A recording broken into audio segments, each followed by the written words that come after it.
All right, there's a little bit of a loading ticker at the moment, but any moment now we will be live on YouTube. I just want to, oh, okay, right. I think we are now live on YouTube. So welcome everyone to week 5 of the Open Life Science cohort calls. So today we have an optional call where we are running some GitHub training for people who would like to learn a bit more about how to use it, especially if you come from a non-technical background. We don't want it to seem intimidating. It's quite a useful bit of software. So I will start with some of the reminders that we have. So we have a code of conduct, and generally that means that we want everyone who is interacting with the project on behalf of the project to treat one another with the respect that you would like to be treated with. There is a lot more to it than that, so I would highly recommend take a minute to actually visit that and read through. If at any point you feel like something you've witnessed or experienced behavior that isn't in line with the code of conduct, then we would recommend please actually contact us and let us know that that's happened. You can do that either by emailing team@openlifesci.org or individually emailing one of the co-founders. For example, if it's something that I've done, you obviously wouldn't feel confident approaching me, but you could also email Berenice at openlifesci.org or Malvika at openlifesci.org. And if you're following along on the HackMD, the reporting details I've just mentioned are currently around about line 83. As people add their names to the roll calls and the icebreaker, that will move down though. So we have just short and any introductions. Anyone who is part of the cohort who hasn't actually introduced themselves in previous weeks?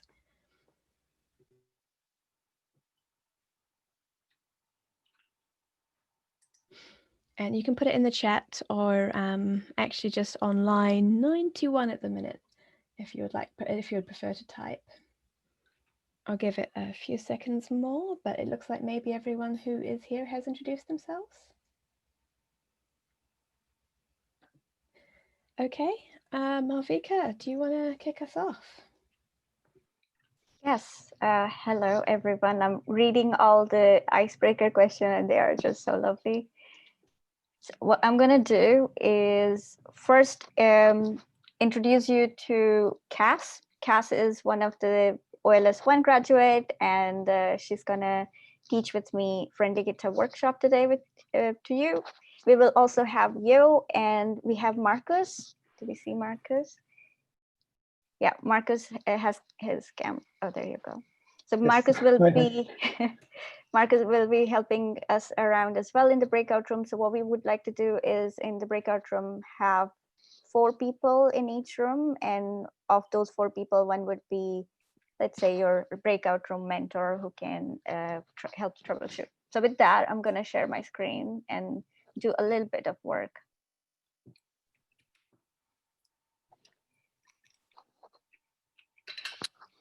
So the link for this talk is also on HackMD. Yeah.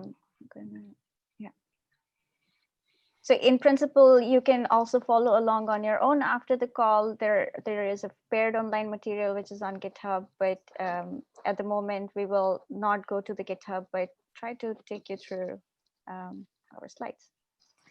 So what we have been doing so far, you're in week 5 actually, and you have been taking notes with us on HackMD, which is a collaborative way to develop document.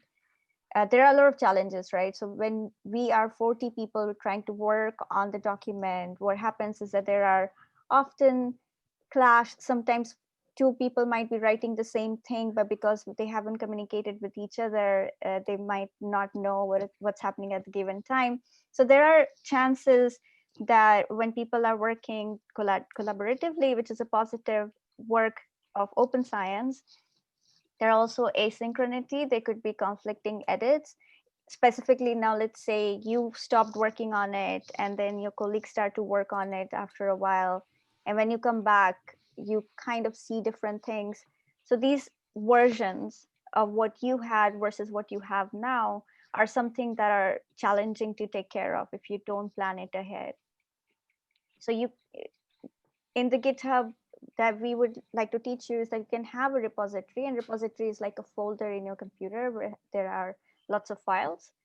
And in those files, you can write, you can delete as your project progresses along.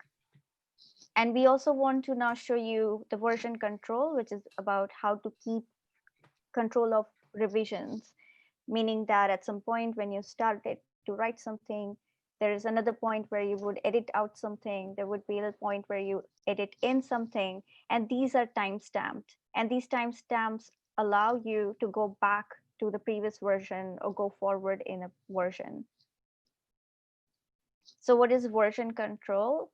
Version control is a management of changes called revision. And what are revision? Revision are any change that is made with a timestamp and the name of person who's making the change. So in a basic scenario, when I was starting with my research and I sent a copy of my thesis to my supervisor in a Word document, in an email, my supervisor sent me a version 1.2 of that document to me, and this version just kept growing. At the same time, the files also kept growing. And you kind of start forgetting where all the information started or where all the information were lost. And there are simple tools like Google Drive where you can create documents, and these documents are also version control, so you can see what happened. Cass will actually show you some of these things. I won't go in detail again. So there are many tools, advanced tools that you can use, but we want to use GitHub where we want to manage our project, specifically in terms of documentation, and also make sure that all these revisions are stored in there. I see my captioning is not working. Anyway, so version control benefits, you go back to previous version, you store the history of changes, and you collaborate with others without these conflicting changes. So there is a term called commit you would hear in GitHub, and the commit is basically when you create these changes and you put it out there and you tell people that I have made my changes. And that's basically what commit means in GitHub. And it's just not the committing information for you, but for example, your community members that you would be working with. So adding informative messages when you save changes are important, so people kind of understand what you did. So for example, if this person removes persistent commit, they actually write it down, so the person reading it in a different place or different time can actually understand what happened at that point. And similarly, all these people's contribution are also recorded. So one thing good about open publication or open development is that nobody can steal your work because it's just ingrained in the commits that you are doing. And it's a very fair way to recognize people's contribution as well. So it's not just a tool for documentation, but in my opinion, it's also a tool for transparency. So now we will go to GitHub. What is GitHub? GitHub hosts your repository online. It helps you work with collaborators, and it provides an interface for version control. You can use it also for project management and communication. We'll cover a little bit of that, but that's not the aim of this workshop. But it is useful for any project where a group of people are working together. So with that, I'm gonna for a minute stop, because we're gonna start working on GitHub itself and not look at the slides anymore.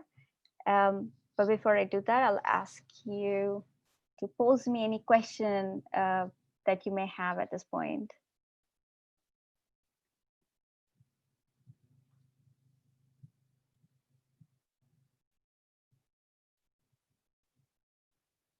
Okay, all great. It looks.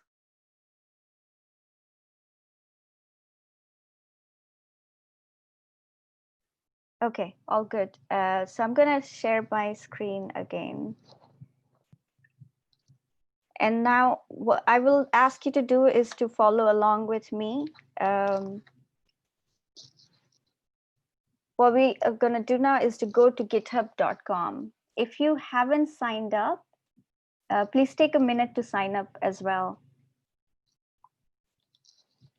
So if you haven't signed up,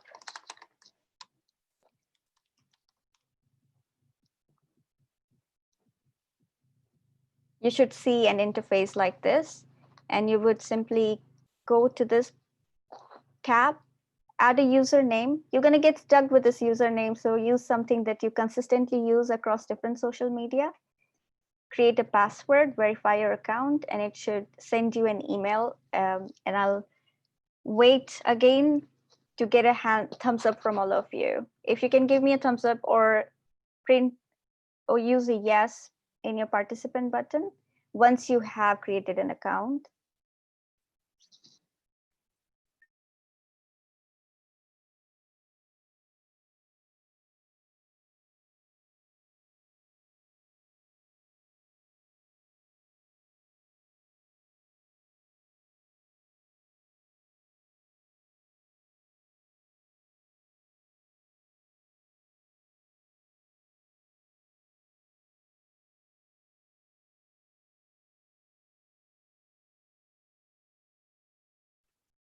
So if you would like to indicate that you have a GitHub account, and you can do that in Zoom.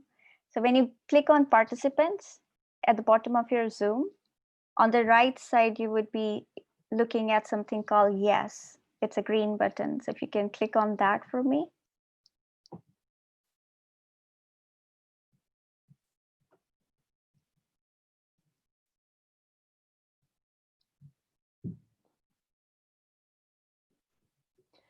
I'll also add, if anyone's stuck, it's okay to use the no, and then we can see if we can walk you through the issues. Absolutely.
So for those who are still making their account, do you have any question, or is there any troubleshooting you would require some help with?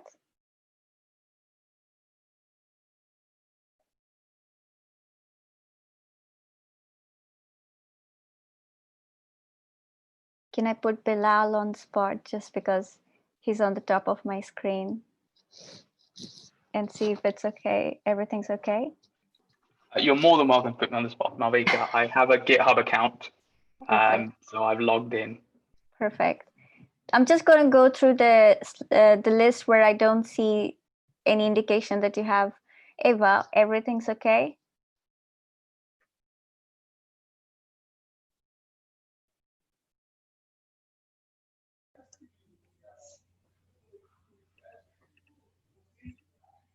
We have yes in chat. Okay, good. Perfect.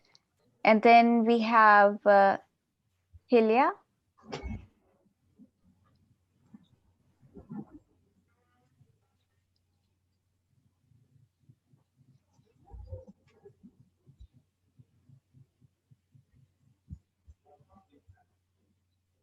Hilia, is everything going okay?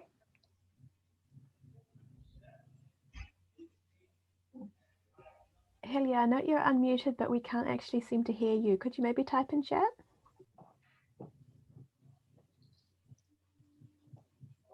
So this is a very crucial step because you need to have an account before we go forward, and we're happy to wait another minute or so if that's what's needed.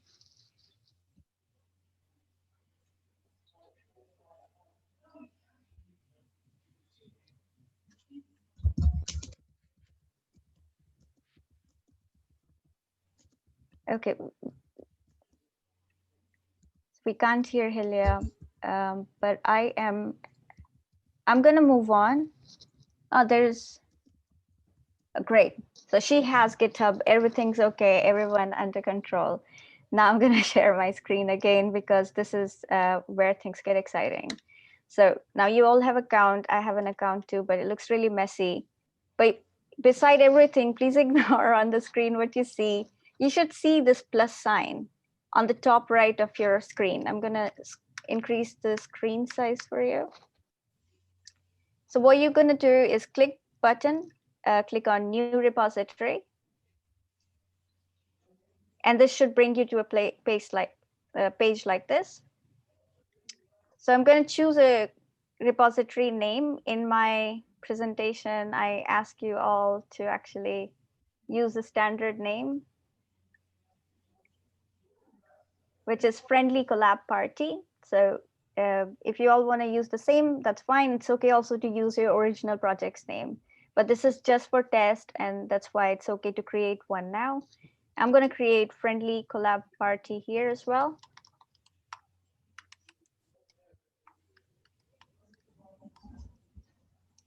And it will tell you if the name is available. In my repository. There is no other repository called this. I want to keep it public. Remember, we are an open science program, so no private repository are encouraged at this point. And I'm going to click on add a README file. So in the last call already, we discussed what README file is. It holds information about the description of your project. And I'm going to click on that and then click create repository. To bring you all on the same page, we have given a repository name. We have chosen a public repository. We add a README file and we create a repository. And now I have a repository. It's inside my profile name, meaning that this is a folder or repository that's inside my own GitHub account. And at the moment, there is one file called readme.md. Because you've been already using hackmd, that makes it really useful for you to understand these MDR markdown files. And now what we will do is to start writing into these files.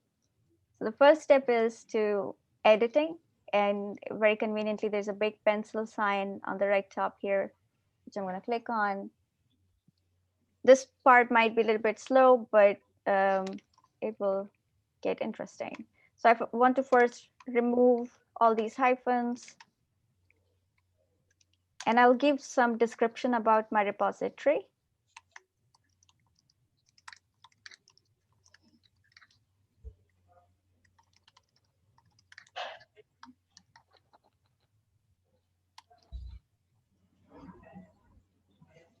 And once I've written something and I'm happy with it, we discussed there's something called commit. And it's useful to use some informative description of what I just did. So I will say added description. And I'm committing directly to the master branch because at this point, I am the only person who owns this repository and I'm not working with anybody at the moment. So I'll commit changes. Once you commit change, you will see that the information is reflected here. So that's your repository with one file. So just because you've been using hackmd, I would not assume that you know really advanced Markdown. So, and also we have some people watching on YouTube live streaming, and that's why it's worth exploring some of these basics of Markdown. So what Markdown is, it's a simple text formatting language where you can use simple syntax to make your files look pretty. So as you see here, we have a hash symbol. And then if I preview changes, single hash symbol makes my header looks like a first level header. I can go editing again. We can use 2 hash for second level header.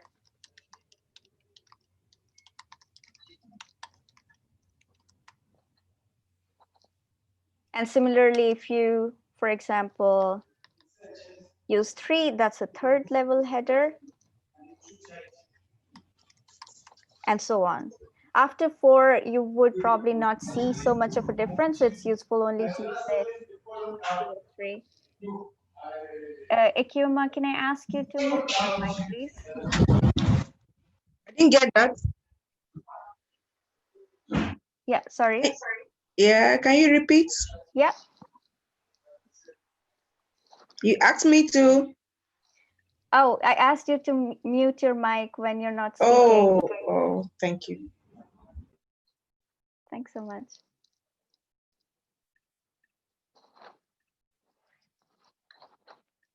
All right, so now if we look at the preview again, what you will see is that we see a green line, and the green line shows that I have made a change in the file which had these two lines. Same for this level. So as you see, the sizes are decreasing because of the levels. There are other things that you can do. You can create a list. And to create a list with certain items, you can start something like an asterisk. And that would be a non-numbered list. So if I again go to my preview, I will see that simply by adding asterisk, I can create list in a bulleted format. So I'm hoping that you're actually doing it along, and please stop me if I'm going too fast. There are also ways to do numbered list, and the numbered list can simply be written by 1 point. And one fun thing is that you don't really need to say 2. You can actually just use 1 for everything.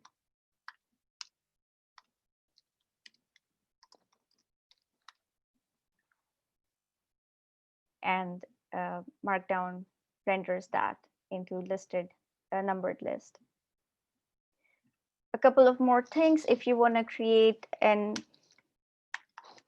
italicized word, you can add asterisk in the beginning and end, and it italicizes your word. And if you want to create a bold word, you add 2 asterisks. So asterisks are super important in Markdown. And now last 2 things, we have linking, right? So linking is very important because when we create our documents, there would be reference to external resources. Let's say this repository is the word that I want to link out to, and I want to add my repository link. So this is my repository link. I'll create a square bracketed word, which is something that I want to hyperlink. And right next to that, without any space, I'll create a parentheses, and inside that I will add the link. So square bracket, your word, and link. You go to preview your changes, and this is actually hyperlinked. So with that, I'm happy, and I'm going to commit changes here directly on the master branch. And everything is recorded. Okay, so I think I'll stop for a minute there and suggest that we go into a breakout room for 10 minutes and just play around with our own README file, and when needed, discuss also with other people in the room. Does that sound okay? Before we send you out, would you like to ask me any question?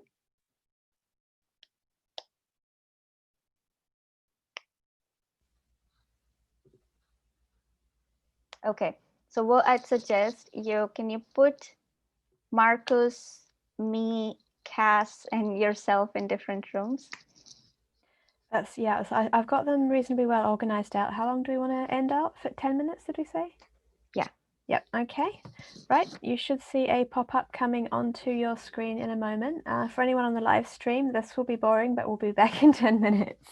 Maybe can I ask you to replace yourself with Georgia, and you can stay in the main room? Yeah, I'll stay in the main room, and I'll send the rest of you all off to the other rooms so that there's helpers in each breakout. And see you all back in about 10.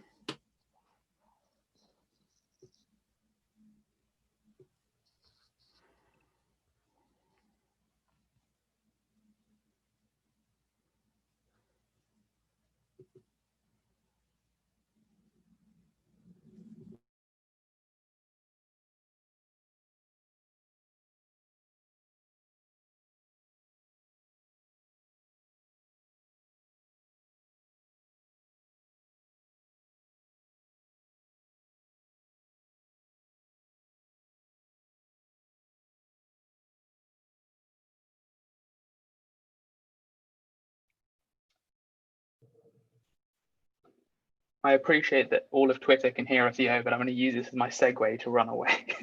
All right. Thanks for dropping by for the first half. Thanks, Yo, and Okay, hi, bye. YouTube.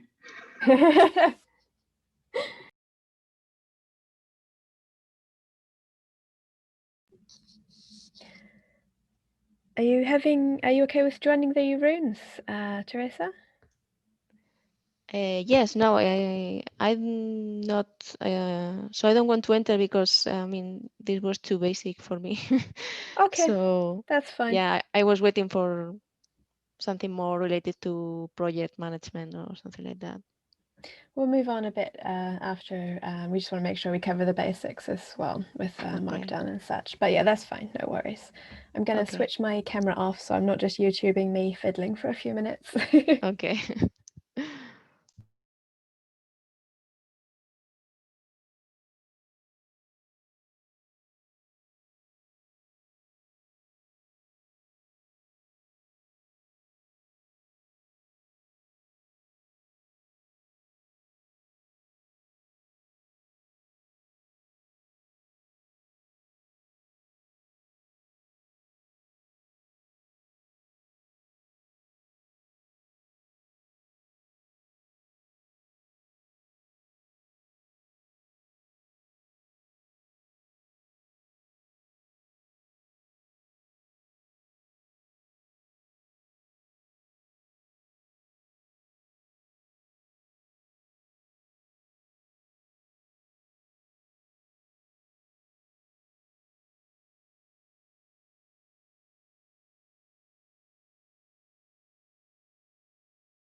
Teresa, I just Yes. wanted to share a Markdown cheat sheet if you are a little bored and you want to test some other things. Okay. It's in the chat. Okay.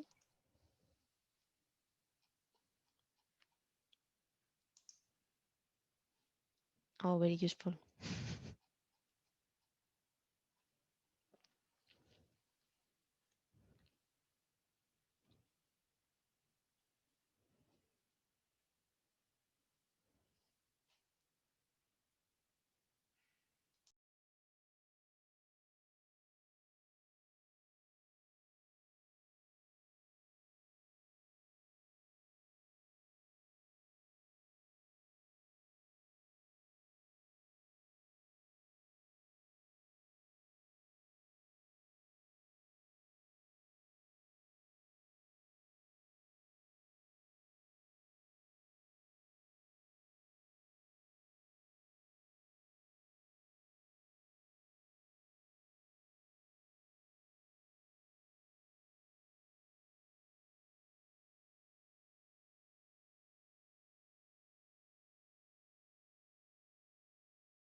Just for those of you on the live stream, the breakout rooms are going to close in about 15 seconds. So people should hopefully start popping back in any moment now. It's also okay to ask any questions you might have in the associated YouTube chat or in the Turing Way channel, Slack channel.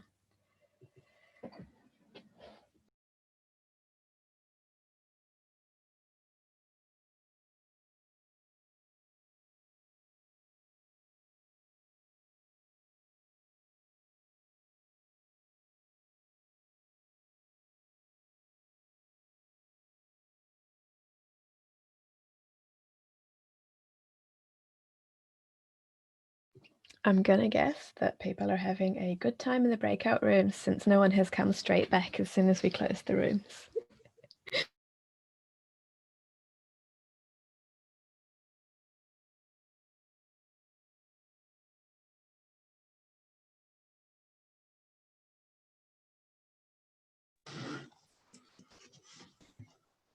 Okay, we have about 10 seconds left before everyone's back.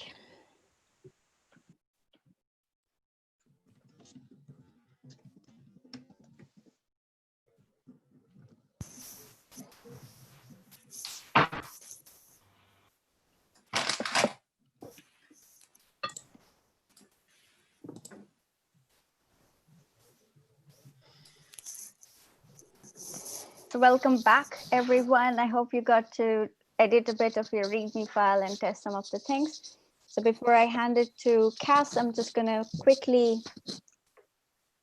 show you a bit of it around, but we'll not edit a lot anymore. So what you have now is a repository. And if you have been working on the GitHub already, this is your home, right? So if I click on my name, it brings me back to my home and all the repositories that I have. And if I click on my repository, any repository that I create or work on last will come on the top. So it is really based on how you're working on it. And it tells me when it was updated, and it tells also other information for other repository, as you would see. But let's just go to this one. So now if I again go back to my README file, what you would see that we have something called raw. And raw is basically all the raw code of Markdown that you have in there. And what you look at is the rendered version, for example, how you also look in the HackMD page.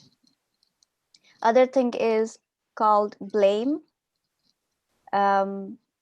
So a colleague of mine says that this is to blame your past self, what you did wrong. So it's not to blame anybody, but to yourself. And in the blame, you can actually see a lot of different versions. And these versions tell you when exactly was that version created and what is the current status. So it shows that in my first version, I had 2 lines. In my second version, I had all these things, right? Now, if I want to go to normal view, so apparently this is the rendered normal. You will also see something called history, which because Cass is going to show you that, I won't go too much in detail, just to show you that this history also tells you different version you created. This last one thing I will add before I leave you. So I'm going to go back to my repository. I'm going to again edit. You've seen the link. Now what you want to add actually an image. So if you want to write an image, what you need to do is your image, the name of the image that you want to hyperlink, and add the link. So now you also had created something like that. So this is also going to create a link. But if I add an exclamation mark in the front of it, and if I go down, added a cheat sheet, and I'll commit changes. Okay, yeah, that was a PDF file, so that wasn't the best idea. So what I am going to do is take a link for Totoro image, copy the link, go back,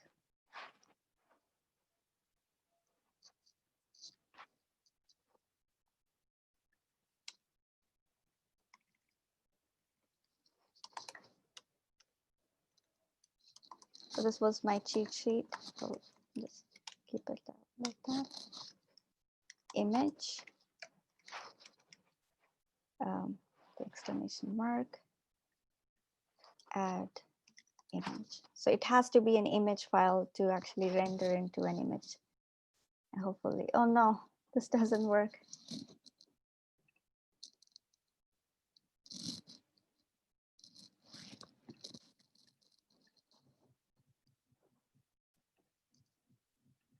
This is unnecessary. So what I'm gonna do is just let it be and hope that you have an image link that you can add to that and it works for you. And with that, I'll just give it to Cass, who can show you less failed way to do GitHub. Potentially less failed way. I'm going to start sharing my screen. There we go. So unfortunately, my camera is on my small screen and my thing that I want to look at is on my big screen. So I'm going to be looking in the wrong places while I'm looking at you. And I'm just trying to make all of your pictures visible for me as well. So thank you, Malvika and Yo, for this invitation to have a go at presenting this tutorial for you. So I was on the OLS cohort last year, and this session was one of the most useful sessions of the whole program. They're all fantastic, but this one was a really great one for making me feel like I've achieved something and come away with a new skill. And actually the skills that I learned in this session, I've used a number of times, and you'll see where I've used them, and people are consistently impressed. So thanks to you folks. Oh, and I'm now also going to turn on my subtitles. Right, so some of what I've got in the slides here, and the link to the slides is on the HackMD as well. Some of what I've got has already been covered, so we'll skip through a few sections. And what I'd like to do is talk to you about some of the background, but then also demonstrate things alongside as well. And then if we want to go to breakout rooms to try bits, we can do that as well. So my name is Cassandra, Cass, my pronouns are she, her, and I am the Open Science Community Engagement Coordinator for a brain imaging centre at the University of Oxford. And that basically means that my job is to encourage other people to do open science or use open science in their research practices, which is a fantastic opportunity. I'm really pleased to be able to do it. So taking a step back a bit, I'd like to just remind you of the reasons that I think GitHub is a fantastic tool for you all to be using wherever you can. So firstly, it's relatively easy to make a professional looking website and share this openly with the world. So you all saw how with just a few clicks, you could create your README file in your repository. Now with just a few more clicks, you can render that file into a web page, which looks beautiful and everyone is terribly impressed by. So here is one of my repositories that I've made into a GitHub Pages site. And here's another one, and you can add fun things like buttons and images and all kinds of cool stuff. So you'll notice that there's kind of some similarities between how this page and this page looks. That's because I really like this particular theme called Just the Docs. So we'll talk about themes later, but they're basically the way that your pages are structured. So with just a few clicks, you can make a professional looking web page, which everybody loves. Then another benefit is version control, which Malvika spoke to you about. It's we're all familiar with the problems around emailing a document saying _final, _changes from supervisor, that kind of thing. So you can see why when you're working on a document that has maybe lots of different contributors, it's useful to have a more formalized structure to encapsulate the changes, who are the changes made by, when were they made, and then if necessary, how to go back to earlier changes. And another great reason for using GitHub is that the process for integrating contributions is very well defined, and it's been tried and tested a lot. So again, back to the example of emailing a Word file, a Microsoft Word file to different people. When you try and combine all those changes into a single file, it can get a bit messy and get a bit lost. But using GitHub contributions, everyone is directing their changes to a place which makes it easy for you to combine them without forgetting who made what change because of the version control. Another fantastic part of GitHub is the issues. So I try to remember if by now you probably have seen GitHub issues on OLS, Malvika. They have been doing some fantastic discussions. So yeah. Amazing. So issues are, as you know, a great place to advertise what you're working on at the moment or what you need help with. There we go. So here's an issue on one of my repositories where I'm highlighting, let me make the font size. I'm highlighting that there are many typos in my web pages. And if anyone would like to fix one of the typos, this is a place where you can start and we can have conversations and everything as you've all been doing already. So open to-do list. And then the final thing that I think is great about GitHub is this Zenodo integration, which means that your web repository can have a thing called a DOI, a digital object identifier, which means that this now becomes a citable research object, which can go on your CV. And again, there's a formal way for people, if they want to reuse your repository, there's a formal way for them to cite it and for you to receive appropriate accreditation and acknowledgement. So this means that in terms of research, you've got other things that you can show as evidence of your amazing work that isn't just a paper which takes 3 years to come out. You can also put DOIs on your code or on your documentation or your presentations. You notice that I've got DOIs on the bottom of my presentations all the time.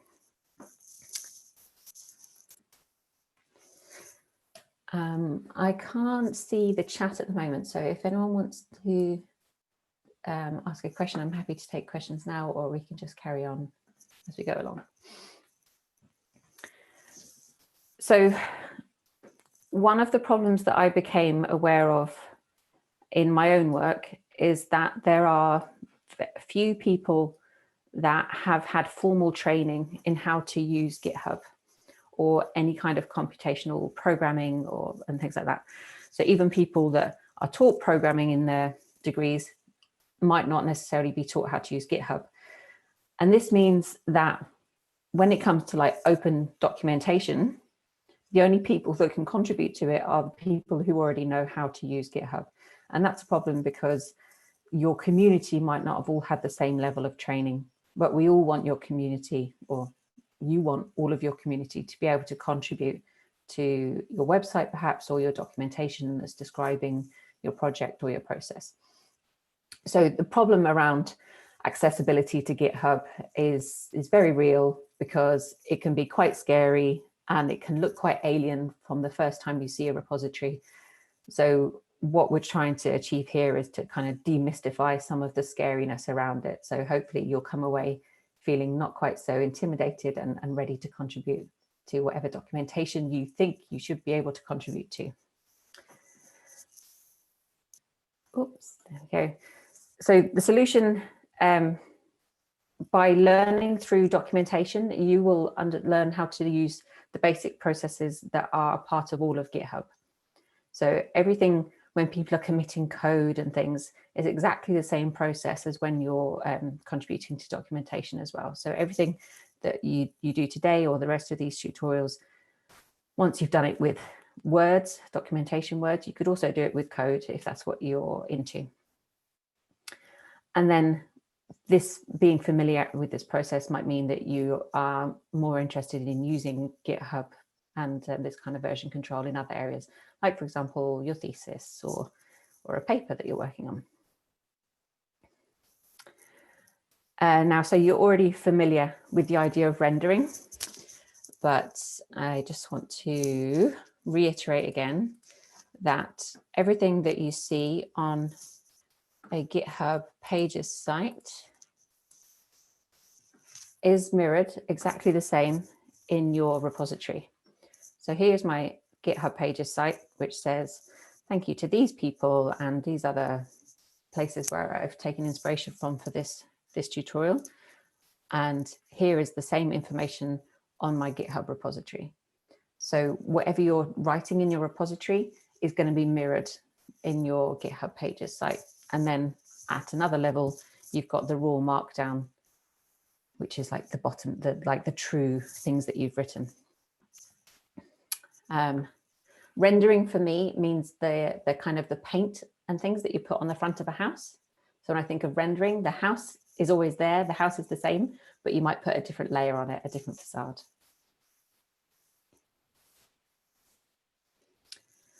So the aim for this session is to show you how to contribute to someone else's documentation and make your own GitHub Pages site. I have been playing around with teaching people these two processes in this order, because in my experience, that's the order that people generally meet them. So you might see someone else's repository and be, for example, using it to learn something. And that will often come before you've decided to create your own repository. So if you learn to contribute first, then you'll also have a better understanding of how your users or your community can contribute to your documentation. So it's a bit of a chicken and egg, but this is the way I've encountered GitHub repositories, and this is the way that sort of makes sense for me to think about it. And also the contributing bit was much scarier than making my own documentation. So we'll get over the really scary bit first.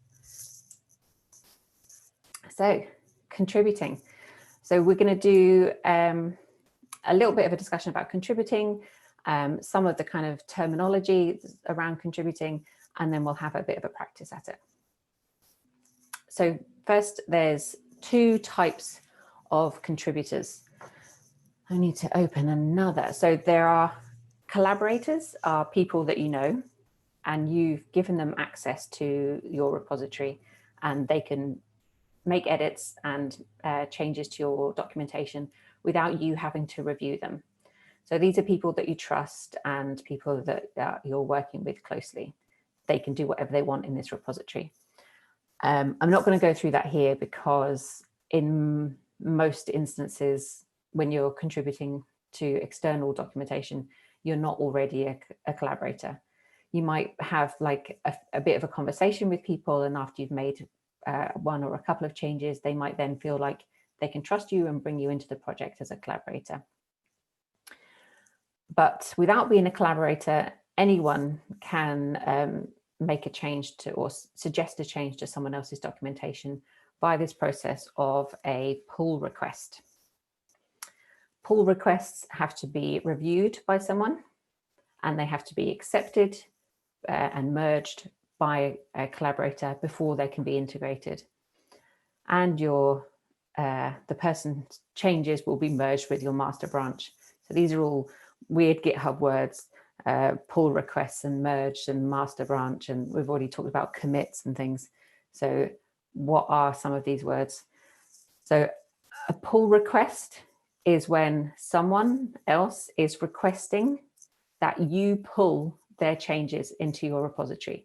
So they're saying, I've made this change, here, take it, it's yours. And now they would like for you to pull it into your work. Pull request, or a PR. Merge is when you're taking your existing documentation or existing website and someone else's version of it where they've suggested edits, and you're mixing or merging the two together, combining them. So merge is just combining the two different documents together, or two different branches.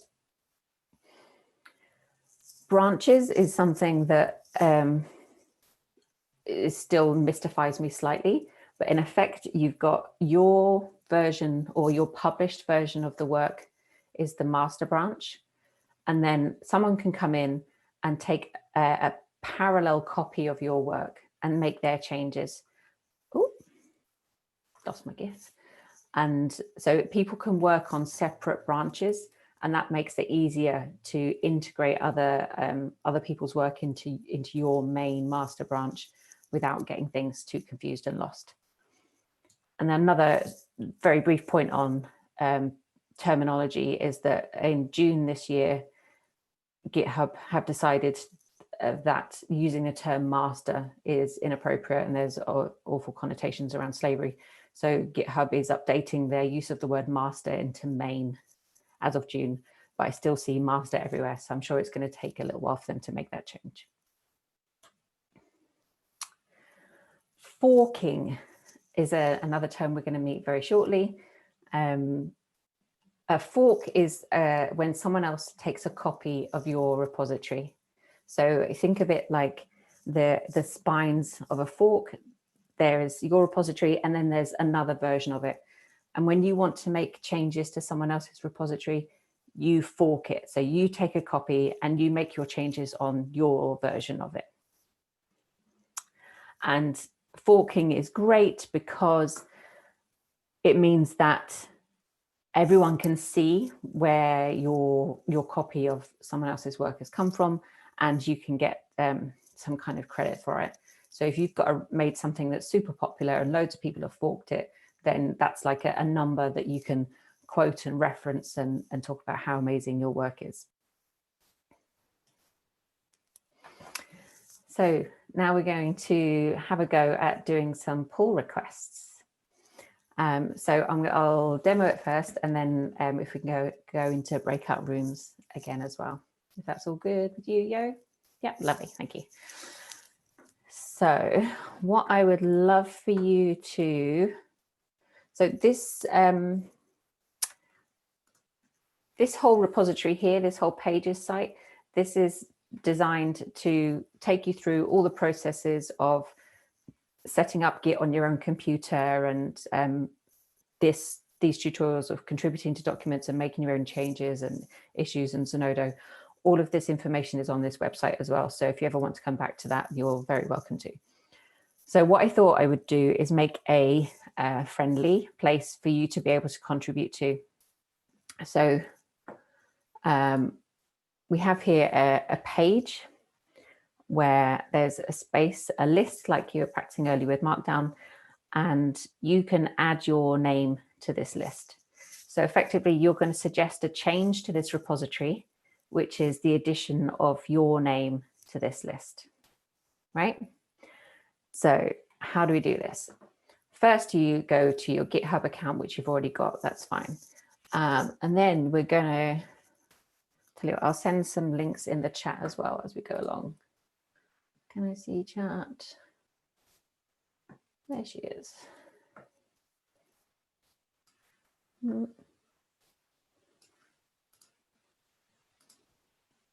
No, I can't see chat.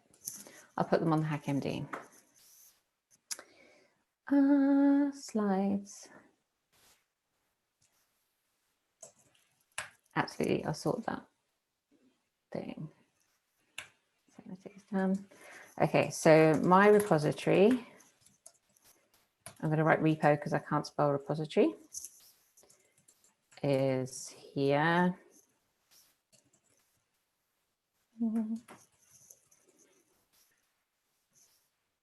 So if you want to head over to this repository, and then I've got this button up here which says view on GitHub. So click on there, and that will take you to the root of my GitHub repository. Now, the document that I would love you to edit is this. The address here is in docs, tutorials 3.3, play with this page. So it's in docs, tut 3.3, play with this page. So before we get to that, we're going to fork your repository. You're going to take a fork of my repository. So I'm going to go back to the root of my repository, and you click this fork button up here. And now what I've on my version, I've got some recordings of me doing this on another person's repository as well. So what you'll see happen after you've clicked that fork I've got a few GitHub accounts that I'm a collaborator on. So I'm going to click my one, and then GitHub will think for a little while and it's showing you a picture to say it's forking.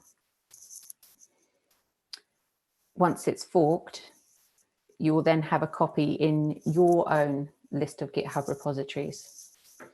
So where mine now says GBP Git for that, this will be your username, Git for collaborative documentation. Okay. So you forked, you're going to then create a new branch because your work should exist on a separate branch, a parallel version. And to do the create a new branch, you click on master up here and start typing a name, my branch.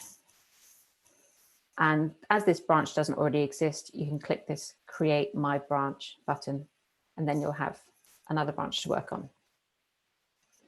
Once you're working on your branch, find this file and edit it just like you did with your README. 3.3 and edit. So what I'd like you to do is to add your name here. And so we're not all writing on top of each other's names, let's pick a random number and write your name wherever you think is appropriate.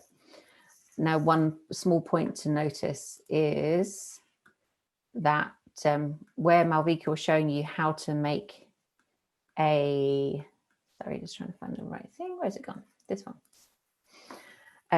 How to make a list. I've made like a pretend list here by just writing a bunch of numbers and then using this HTML code for making a line break. So when you edit it, you need to remove this BR thing, which makes a line break. It makes a new line, and make sure that you end your line with a space as well. So once you've made your changes, you've forked my repository, you've created a new branch, you've made your changes, then we go on to the submitting the pull request bit. So what should happen is that your repository will show you around here that you are kind of out of sync with my original version of the repository. And then you can click this button that says create pull request. And just like you did with the commit message, you can write a short description and then a longer description of what your pull request is about. And then you press create pull request and it will turn up in my repository. So here are some pull requests that people have made to my repository already. For example, this person that I was working with a couple of days ago added his name to the play page. So that sounds like a lot. So should we have a go? Are we ready to do that? I'll stop my screen share. Are we ready to have a go at doing that within breakout rooms? The breakout rooms are ready, and I've added instructions to the HackMD. I just wanted to check if there were any questions before we went in.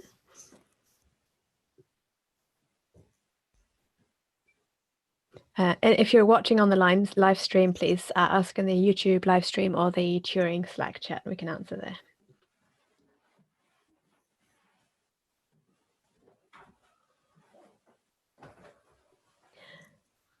Okay, I'm going to assume that was a no, and I'm going to send you all off. Hopefully the task is clear, and remember you can always ask for help if you need to, but there should be at least one mentor in the room who can help you out a little bit. And I am going to open the rooms now. Oh, 10 minutes? Give it a go. Yeah, okie doke.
Hey Lena, Hey.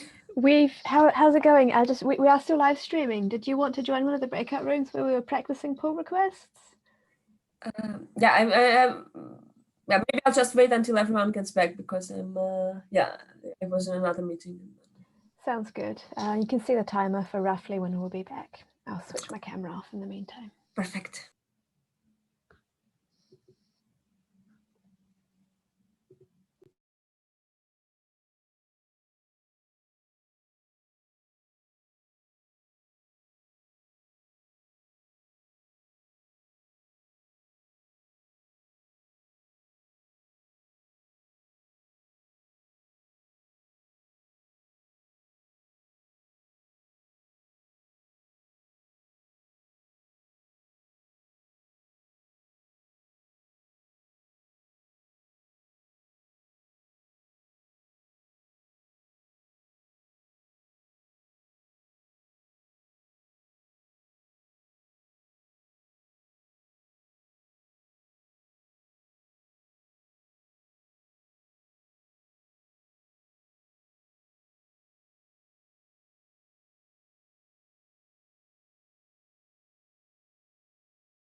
Okay, so I am quickly going to switch the screens that I'm demoing just for the live stream to show again how we make the pull requests. So I'm going to click New Share and click Share a different window, Share.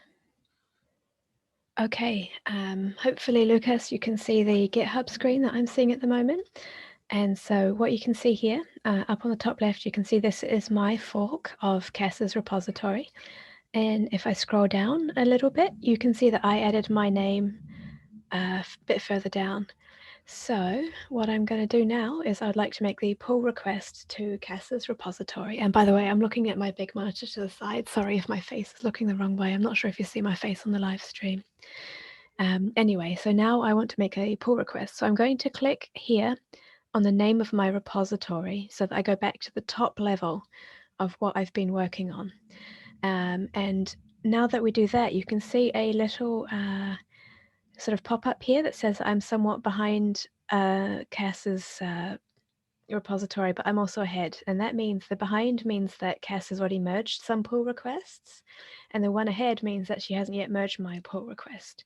So what I'm going to do is I'm going to click here where it says pull request. And again, this is at the top level of my fork of Cass's work. So I'm going to click pull request. And then I'm going to click create pull request. So don't worry too much about the fact that for me it says to can't automatically merge. What that means is that probably someone else has edited the same line that I have, but that's something we can resolve at a later step. So I'm just going to click create pull request and then click create pull request here again. You could, if it was a big contribution, you might want to add more descriptions of what's going on, but since it's reasonably straightforward, I'm not going to add anything. Lucas, let me know if that helped, and I will mute again and stop screen sharing.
Okay, for those of you watching the live stream, I've just clicked the button to summon everyone back.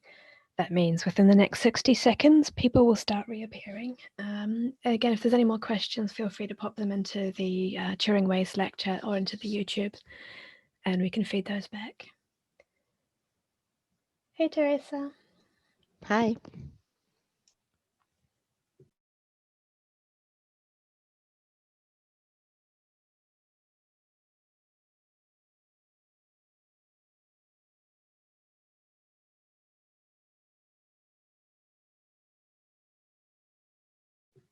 I'm sitting facing a window and it has just started pouring down. Like, I hope my cats aren't outside.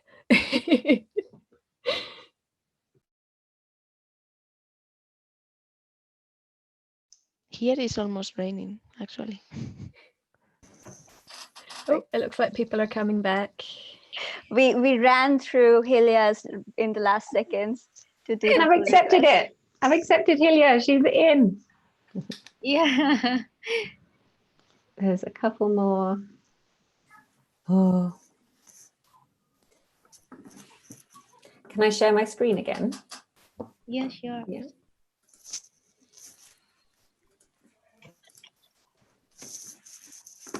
So what I had while you were all busy sending your pull requests, which was incredibly exciting for me, is I was getting a bunch of email alerts to say pull requests were coming into my account.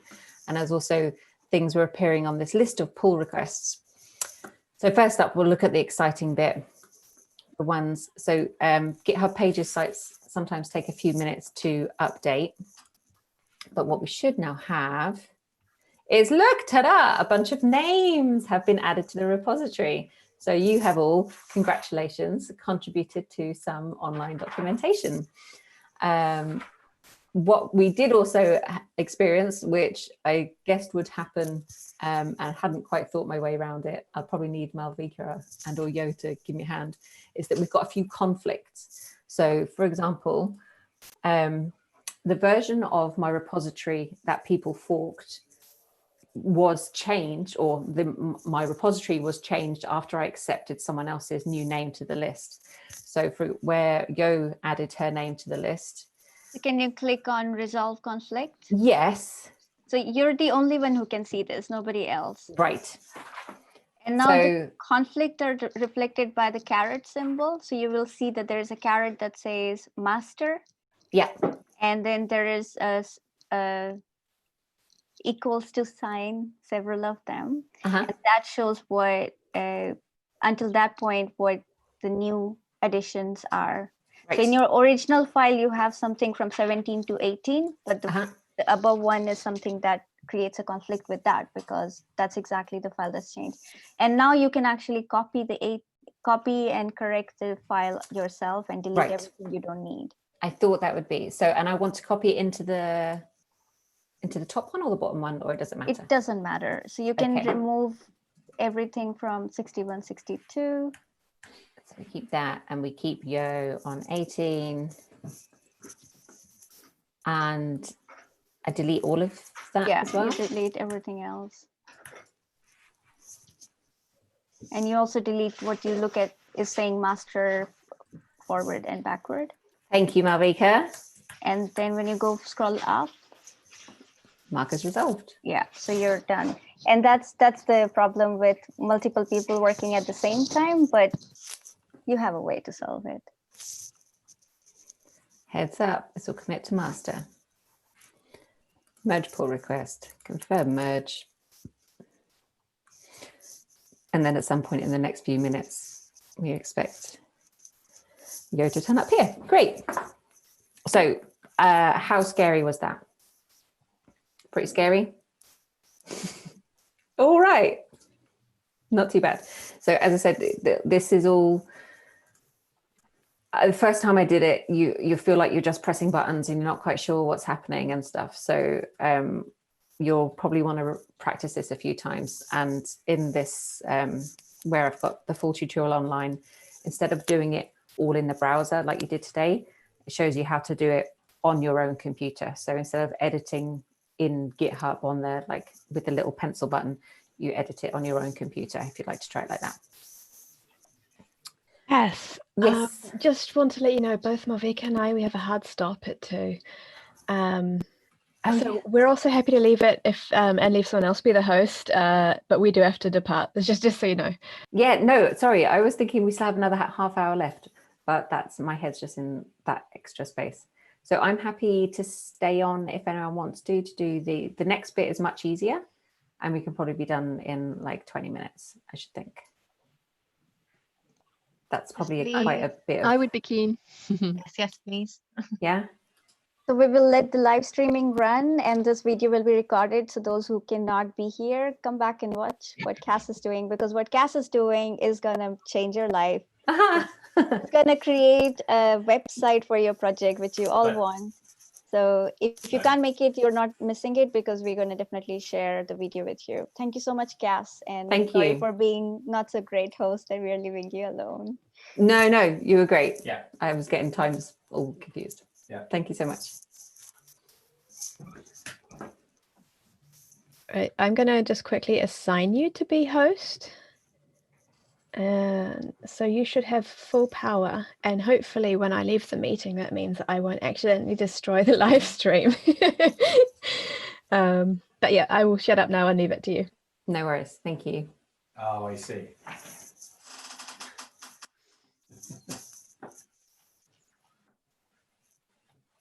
Okay, so we'll crack on.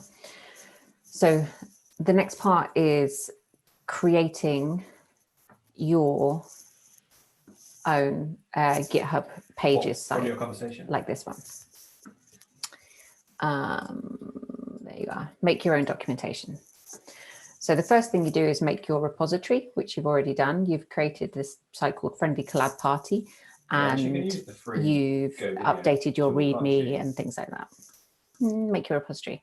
So we can skip straight on to this final next section of making it a GitHub pages site. That is magic. Yeah.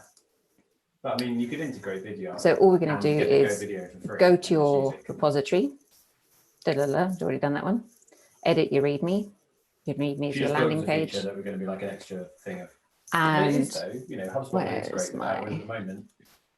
Sorry, I think I can hear somebody else unmuted. Yeah, I'm sorry. It's my partner is also in the office, and we're now having a joint call, which I might have to try and work around. Did you just finish it too? Yeah, we're running over. Oh, I thought you just finished it too. Yeah. I'm going to move offices and unplug at the same time. Thank you so much, Cass. I'm going to mute myself for 1 second. I can do it outside. It's fine. Okay.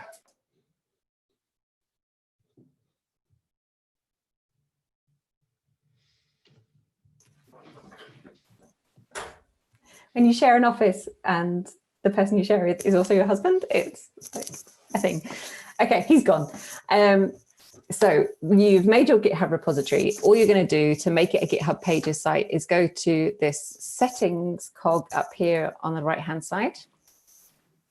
Scroll all the way down, blah, blah, blah, blah, blah, blah, blah, to this bit called GitHub pages.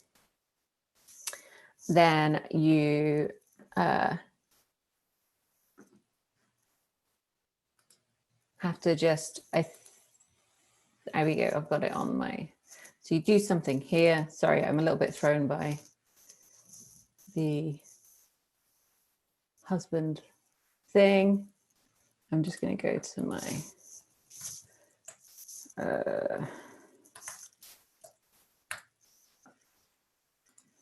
tutorials, make your own docs, make your pages site. So we go to the settings, scroll all the way down. This is on your Friendly Collab Party site. Change this none setting to your own master branch. Then click Save.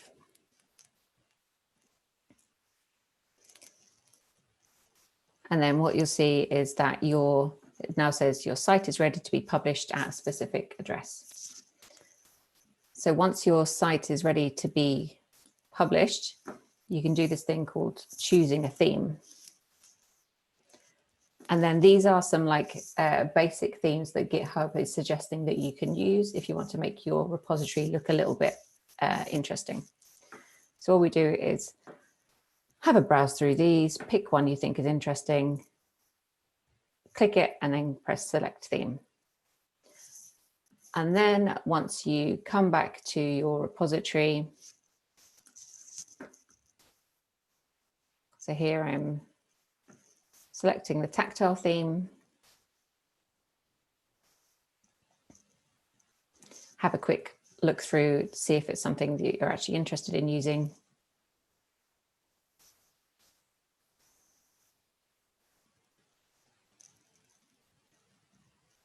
So all of these themes, they're all created by different people, and you can edit them to make them look nicer. They change the colors and things like that if you'd like to. So once you've selected the theme, when you then go back to look at your repository like address in the settings, your repository will then have that theme applied to it. So instead of doing breakout rooms for this, since there's not so many people of us and I'll probably get lost in doing breakout rooms, does anyone want to do the screen sharing and we'll go through this process together?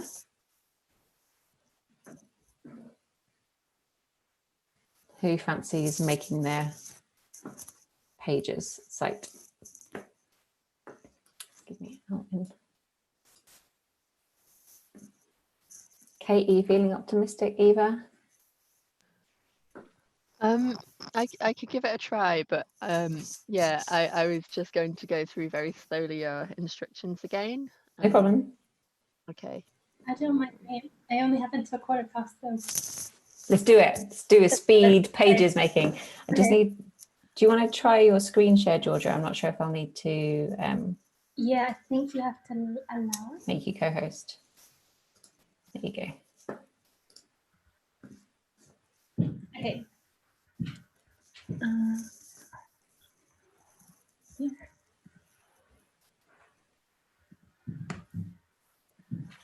Okay, so far I've got to here, and I've chosen the theme, which is Cayman. Nice. Have you had a look at it? How's it looking? So how do I look at the theme, like as it applies to the repository? So scroll back down a little bit where you chose it, and there in the green bar, up a little bit further, sorry. Yep. There it says, so that is where your page is now hosted. So it's always be your username, github.io/ the name of your repository. Ta-da! That's amazing. I've added lots of. Oh, nice. Some more tutorial. Easy as that. That's so easy. Yeah, right? And so this, like, can you have different pages on the website, if you see what I mean? Like if you have different things to your README. Yes. And you click through to them, will it be like a different sort of sub-page of the website? Yes. So does anyone else, I'll show you how that works on the theme that I've picked. Does anyone else want to go through those bits? Select a theme, see it happen? I had the same question about adding pages because I tried it a few days ago and I just got really confused whether it or not needs to be written in HTML and what to do. So no that problem. would be super helpful. We will definitely do that. And we'll do that before you have to head off, Georgia, as well. Thank you. Anyone else want to have a quick show us their page? Harriet? Try. Yeah, go for it. Oh, I need to. Oh, there we go. Great. So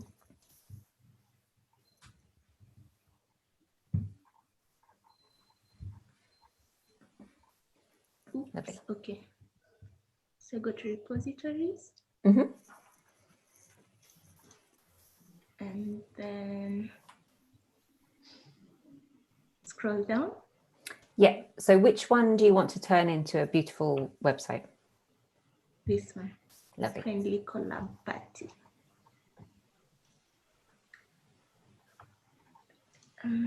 Okay. Then where do I go from here? So you're looking for settings. Yeah. Lovely.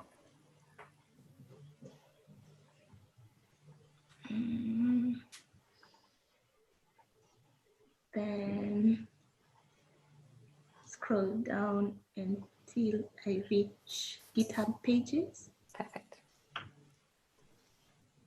Then choose a theme. So first you need to, you see under source, it says GitHub pages is currently disabled. Mm-hmm. So you need to like activate the pages environment before you can choose a theme. So where it says none, Mm-hmm. there we go. So you need to change that to your master branch. Okay. That's it. And then click save.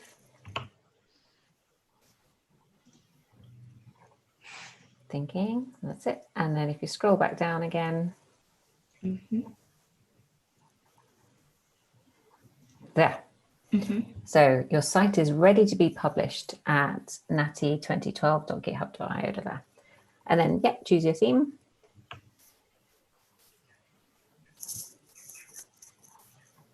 You can choose maybe select. So that's it. Yeah, and then select theme, the little green button on the right. Okay. Cayman and Slate get a lot of action, I'm sure, being the first two in the list. That's it. And then scroll down once more, and then you can click on the your page's address.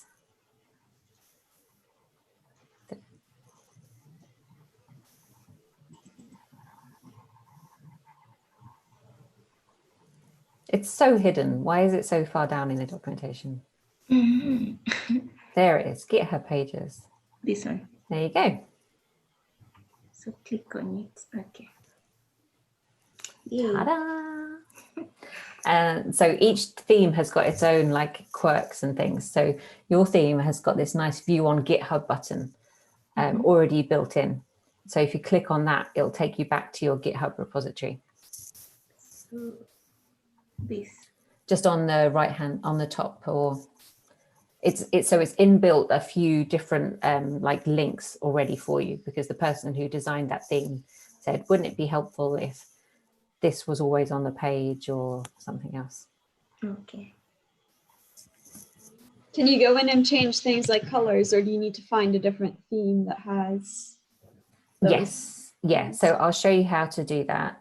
Okay, right. I see that you're chatting in there. So for the sake of just to try and get to an endpoint at the 15 minutes, and I'm also happy to stay on a little bit longer if people need to do that. So I'll show you now in my repository how the theme that I chose, how I made different pages and changed a few features. Okay, great. Well done, everyone. Right, I'll go back to sharing my screen. I need a little help here. Hi, Hilya. I tried to create a GitHub page, but it asks for an upgrade to paid pro version. No one wants to pay. Is it okay if we come back to that in 5 minutes or so? Are you okay? Are you able to stay on the line, or we can find another time to look at that? Sure. Is it okay? Yeah, okay. I'll just show folks how this next part works, and then we can come back. Cool. So let me go back. So in your repository now, ignoring these things up here, in your version of your friendly collab party, you'll have your README, and then GitHub will have also created this file, or pages or whatever, has created this file called _config.yml. This YML is a YAML file. So anyone who's got a Pages site that we made effectively, you can see that YAML file, right? So this file describes how your theme is going to be applied. So your one probably change your theme. Your one probably just says theme and then Cayman or whatever the second one was that Harriet chose. But my one is quite a bit more complicated because I've added some more like features to my theme. And the way I found out about all these different features of my theme is in my the help text or the help documents that the developer of the theme wrote in order to help people use it. So they want people to use their theme because it looks good for them. So the first thing I did is I changed to a remote theme rather than, sorry, this is probably quite small, rather than one of the ones just on the free list of themes that were given out. So to find this remote theme, I typed Jekyll, which is like the structure of the Pages site, free themes. Good old bit of Googling. And the top hit is free Jekyll themes. So where you had a preview before of Cayman and a few others, you've now got tons and tons of themes that you can choose from. Some are really good for like if you're writing blogs or you're someone who has lots of artwork to display. And my favorite is this, like a documentation style, because it's just a simple navigation structure down one side and the document on the left. So I chose this Just the Docs theme. And where we go, and then there'll always be somehow a link to get Just the Docs on GitHub. And then this is all of the pages and stuff that they've created to create their help documentation. So the help documentation is in their repository and in this like rendered form. So just sticking with the repository, there's usually like a simple like instructions on how to use it early on. So I know that this theme is called Just the Docs, and each theme will have a unique name. Now, I also know that to use a theme, one way you can use a theme is, where is she? In this remote format. So I put remote_theme and then the developer's name and the name of the theme. So this is described here, changing your theme and using remote themes.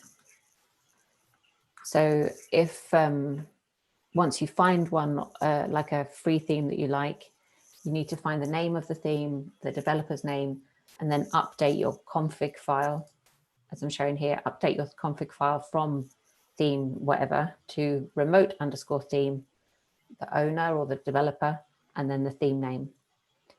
And then it should automatically just present itself in the way of your new theme, just like it did with the original theme that you chose. And then when you're looking at how to add different pages and things, you need to consult the developer's documentation. So this one has got instructions about how to make labels and tables and navigation structure.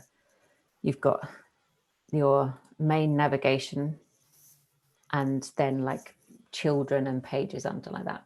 So what I found helpful is you can either look for a theme you like and keep playing with it and modifying it and making it work until you have got a good understanding of how it's structured, or find someone else's website. You can clone their repository or take some of the pages off there and restructure them to fit your own theme. So each theme will want slightly different things in order to make the pages structure work. So for example, for my one, everything that is in this docs folder and tutorial, these are all the different pages that I have. And each page starts with, let's find something in the raw. This bit at the top, which is defined by the help in my theme guide, that says what the title, what the navigation order is, as in where it's going to be in the order of pages. And these pages have a parent and a grandparent, so they're a couple of levels below. So when we go to what we do in basic Git, so I've got in tools for Git, no, starting with GitHub, basic Git commands. So its parent is starting with GitHub and its grandparent is tutorials. So this is how the different pages are layered under each other. Where is she? There we go. Grandparent is tutorials and the parent is starting with GitHub. So it can get the getting the first page to like a pages site is super straightforward. It's just changing that setting, but then tweaking it to make something as like interesting as you like can take a little while. And then so again, back to the help page of the people that created this thing. Another thing I like about this theme is you've got a search function at the top. So I'm just typing color and I've got this customization of color schemes thing, and it tells you how to customize the color schemes in there. All good. So we are 2:16. I've got ahead, but thank you so much. This is really, really cool. Great. I hope you enjoy it. I hope you have lots of fun. Thank you. Pleasure, Okay. pleasure. Thank you. I've managed to solve the problem. Way! and What was the Yehudi problem? also, yeah. I mean, they changed the repository to public from private. Ah, great. Also suggested something. Thank you, Georgia. Congratulations. Well done, everybody, solving each other's problems. This is very great tutorial. Very, really easy to understand. Thank you. Oh, I'm pleased. I'm very pleased. My contact information is all over the place on my repositories and stuff. So do feel free to get in touch if and let's make sure that we can get your name on that list of people. Yes, I'm Oh, having. you're already on there, Helia. You did it. Yeah. I'm having a meeting with mentor now. Cool. So, no worries. Thank you. You're very welcome. Thank you, Cass. There's Thanks, a few Kate. things. I think I'll watch the video again and just go through slowly, but that was like really helpful and useful guidance. So yeah, thank you. Great, great. Well done. Thank you so much. Does anyone, just so I know, does anyone want to stay on and go through some things a bit more slowly? Oh, do you have time I now? do, yeah. Sorry, I thought you needed to finish at quarter. No, Well, this is okay. no, this Well, is great. I think while we're here and while we've got calendar space, I'm very happy to keep going through. Okay, yeah. Thanks, Ilya. Take care. So yeah, I don't want to hog the Hi, space. Cass. But... Hi, Koma.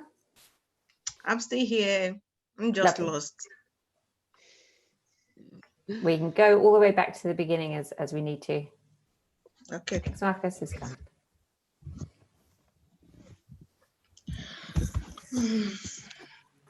So where are you up to, Akoma? Do you have your repository? I opened it the other time. Okay, let me try. Let me open it. I'm just going to close some of my tabs here.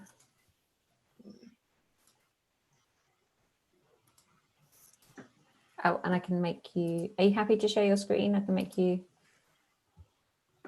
Yeah, I would like to share my screen. Yeah, there you go.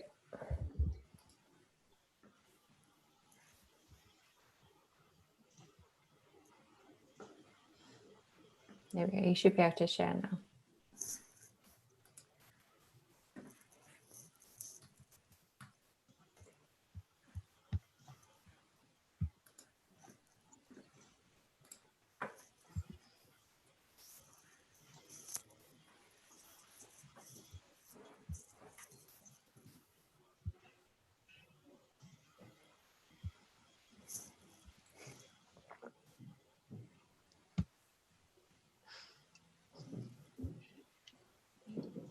Okay,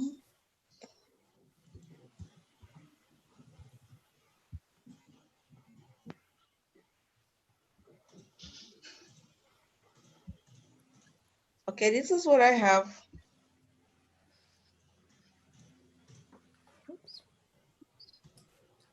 I just tried. There was just we can't see your screen yet. You can't see it yet. No. Oh. Okay. There we go.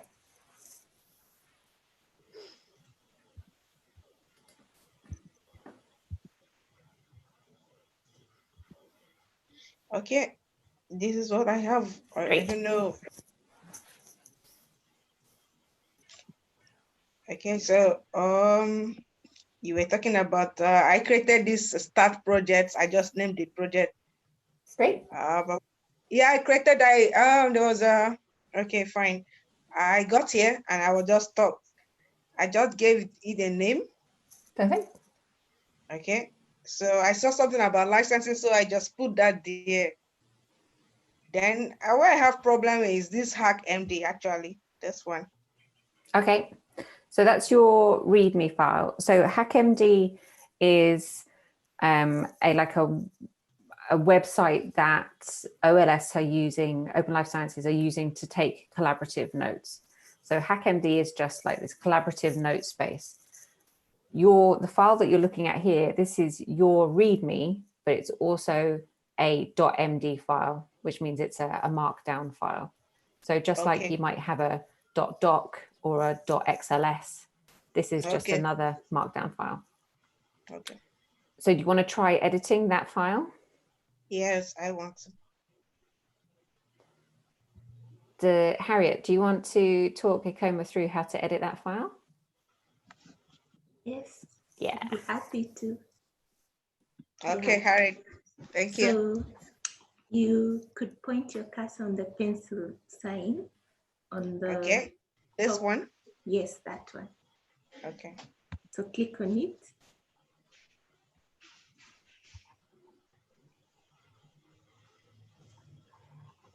Okay. Perfect. Yeah, so it takes you to this editor, this box.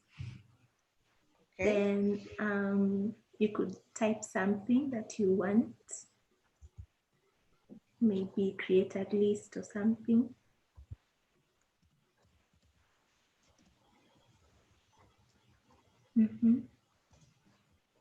Okay. My first edit. Yeah. Then you can preview changes. Okay. You've gone up to. Why I get preview now? Here. Yeah, just next to edit file. You see where edit file is? How do I explain that? It's next to, you see. Is it down? Do I scroll down? It's up. Okay. You see where waistline is? It's right above where you were typing before. Okay, here. Yes. Okay. Yeah. Oh, yes. Right. Okay. What does the green line means? I think it's telling you the line where the edit is, right, Cass? Is it? It's showing you the line. Yeah, it's showing you the line where you've made the edit. So if you'd like it to go away, you could click on commit changes, the green box at the bottom, I guess. Yeah. Yes.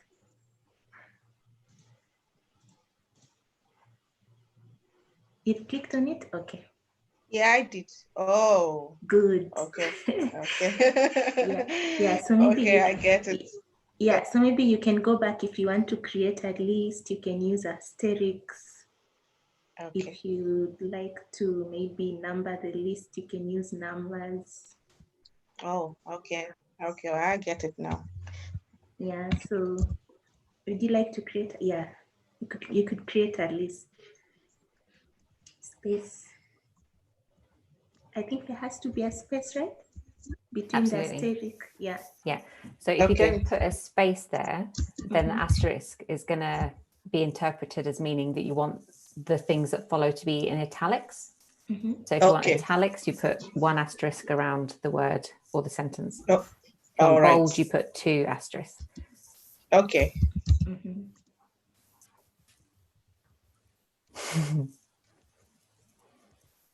Okay. You're welcome. Space another asterisk. So if you'd like to bold it, I think you put 2 asterisks, right? Oops, sorry. Okay. Come in. Where's it gone? One of those tabs. You have many tabs. I tidied up my tabs specially for people to. Okay. Do I need to put asterisk after it? No. If Do it's I need to put asterisk? Hello? Hello? Do I need to put the asterisk? Yeah. Asterisk again. Do I need to close it like this? Nope. If you're listing, you don't need to close it. Maybe you can just delete it, and if you want to create a list, you can go to the next line and put another one and write something. Another asterisk, all right. Yeah. Then space and maybe write something else.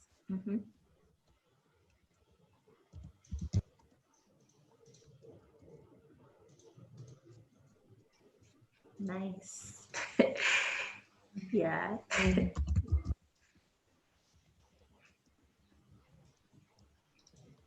Okay. Wonderful. Yeah, so you can preview change. Yes.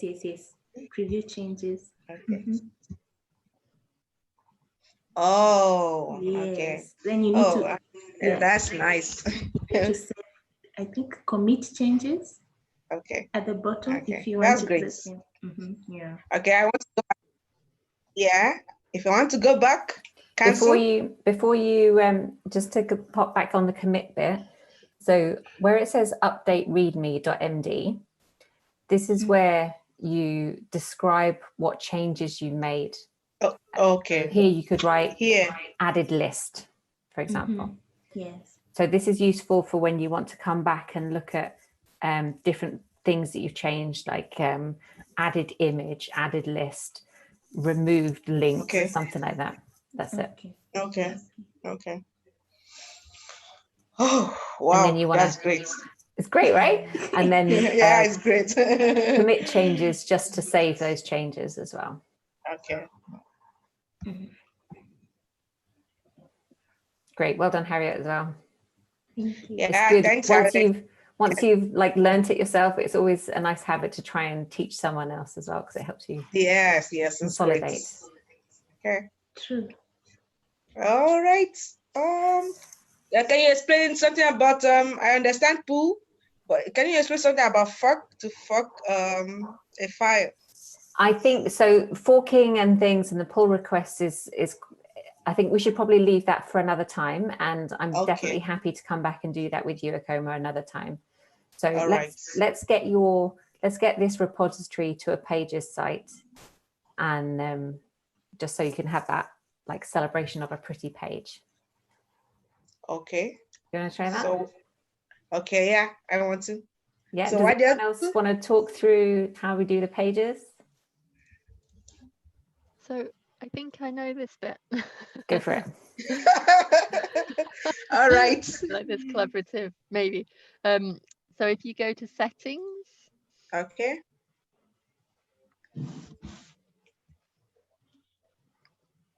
Wow.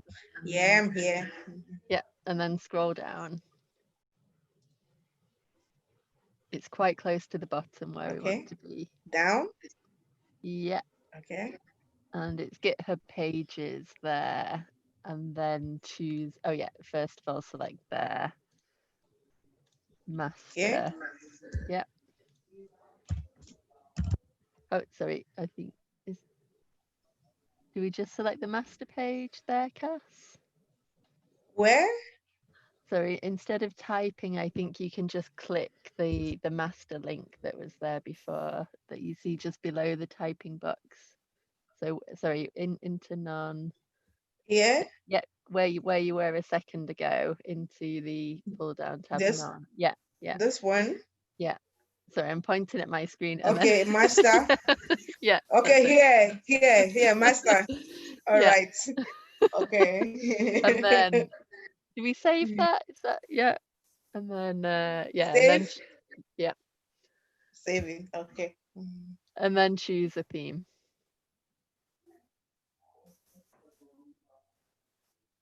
Oh, where do I go to choose a theme? Oh, I don't know. Maybe try going back down again. That's it. Yeah. So after you've saved it, it's gonna like bring you to the top of the settings, and then you have to scroll down to the find exactly where you were before. Okay, I was here. That's it. Yeah. And then choose a theme. Choose a theme. Okay. Oh. Okay. Let's choose Leap a Day. Okay. So select, right? Yeah.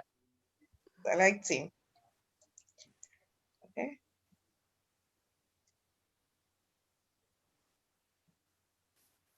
Okay, where's the theme?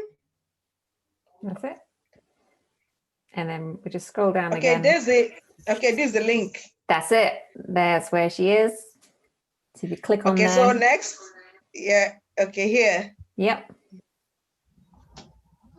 Oh, that's great. I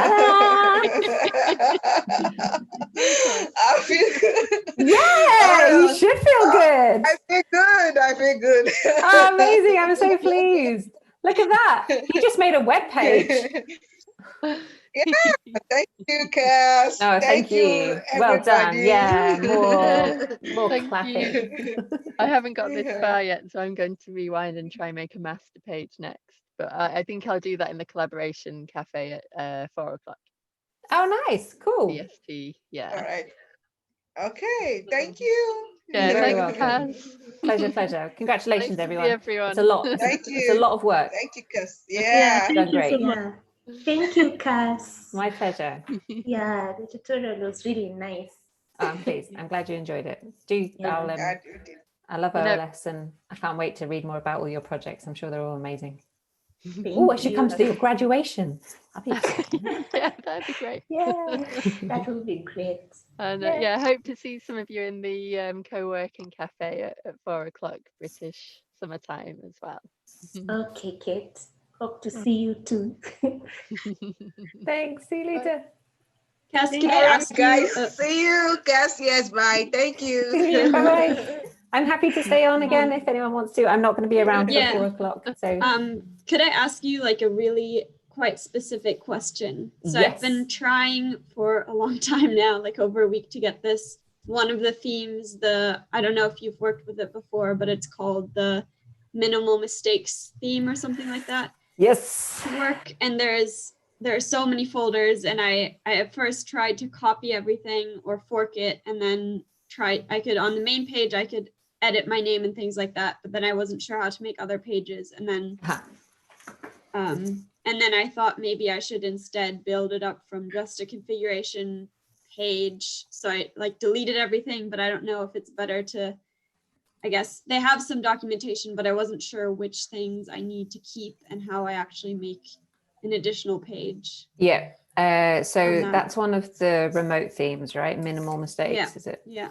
Yeah, I think I started playing with that one.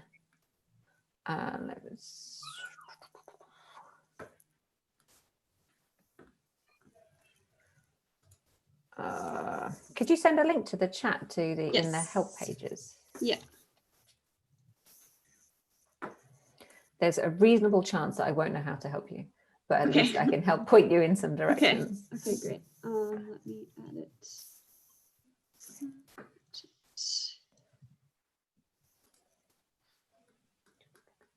Thank you.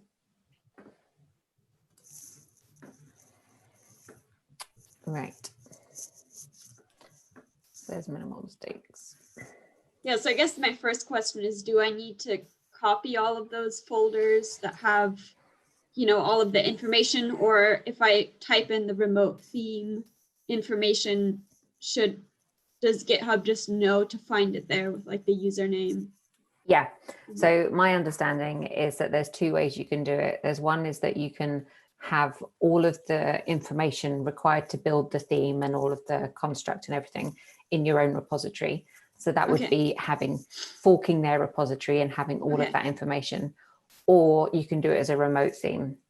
So the remote theme will know to look at this repository and pull all of the relevant information out of it. So for me, remote themes are sufficient for what I'm doing. And I mean, seeing all of these files on here, the like underscore includes and all of this stuff can be like, what is all of that? When most of what you need to do is edit in the config file. So minimal mistakes. So at the moment, have you copied everything from, like, you forked the entire repository, or have you not? I did, and then I deleted, and then I just copied the configuration file. So I wasn't sure, should I fork it again? Let's keep it without it. Do you want to put you on a screen share? Yeah. Remembering all the time as well that we're all still on YouTube. Yeah. But our repositories are all public, so. Yeah. So we're very open like that. So I just copied their entire configuration file. Can you see my screen? Yes, yes, yes. And then here I put the remote theme. Like it was commented out, and you can either pick theme or remote theme. So I guess it was the remote theme. Okay. And then so I think, Sorry. So this is your version of their thing. Yeah, so I just copied the text from their configuration file. So there's a lot in that config file as well, which again, just the way I do it is I'll usually build in one element at a time and make sure that I'm happy with how that's working and how I understand it, and then add another one. So for the first time that you're like launching this theme, I would just in the config file just have remote theme, just that first line. So you can either delete or edit or comment out all of those other lines. Just delete it for now, so it's not. You know where to get it back from, and you can always like undo. So all of these like defaults and stuff like that. Complicated. Great. So don't forget your commit message. Or not. It's fine. So should I just check now that it's compiling the website already? Yeah. So another thing, while there's a few still on the line, is useful is your site is having problems. Okay, do you know the address of it? Where it should be? Yeah, I think I remember reading something when I did have everything copied that you had to like add in a line somewhere or something. What was the? There you go. Oh, now it's working. Okay. Right. But that's still the old theme, like the same one that you were using. Oh, right. So I don't know. Oh, because I think also minimum was, no, I'm remembering wrong. Just the docs is built off something else as well. So if you go to your repository. Yeah.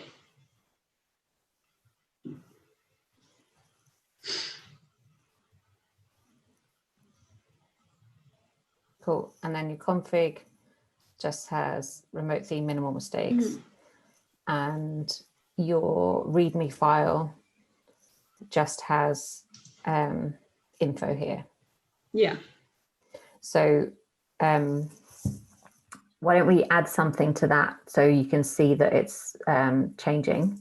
And also I'm wondering if the config file has like a blank line before that remote theme line. I don't think that should be a problem, but I'm always a bit nervous about blank lines when like the computer's expecting to find something.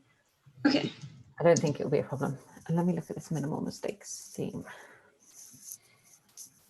I do think in the whole configuration file, there was this section where you put what your website URL is, but I don't like what your username is and your repository, but I don't know if it needs that information to create the.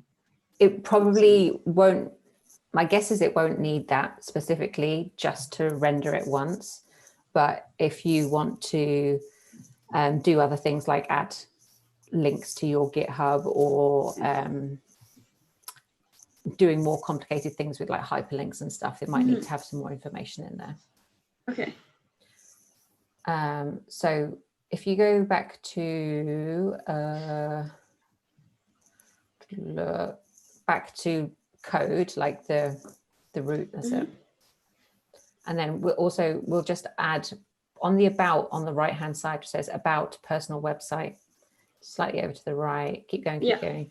If you click that settings cog there, then a useful thing to do is to add your GitHub pages.io.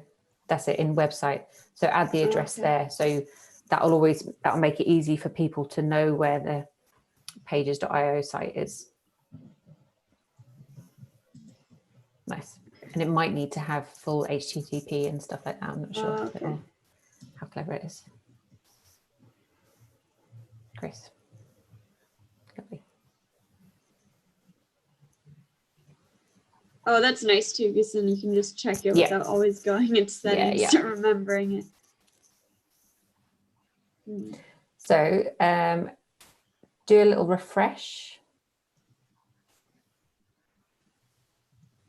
So either it's completely failing or it's just taking a while to catch up. Oh, you've got a build error. See that little red cross? Yeah. Yeah, so if you click on that, GitHub pages failed to build your site. GitHub that it included cache on line 15 in layouts defaults does not recognize a liquid tag. Whoa. So you'll have an email. Oh, and Yo's back. You'll have an email that will give you some information about this error as well, this build error. I think this might be. Yeah, it's just the same. Yeah, so we haven't got that file anymore. Yeah, I'm probably at the limit of what I can do with this theme. Okay. I don't know if Yo's got any. Yeah, maybe it's just a difficult one to use or something. Well, so Yo, we were talking about the difference between remote themes and forking someone's entire repository and building the theme yourself from scratch. And I'm currently at the stage where I'm using remote themes and editing bits as and when I need to.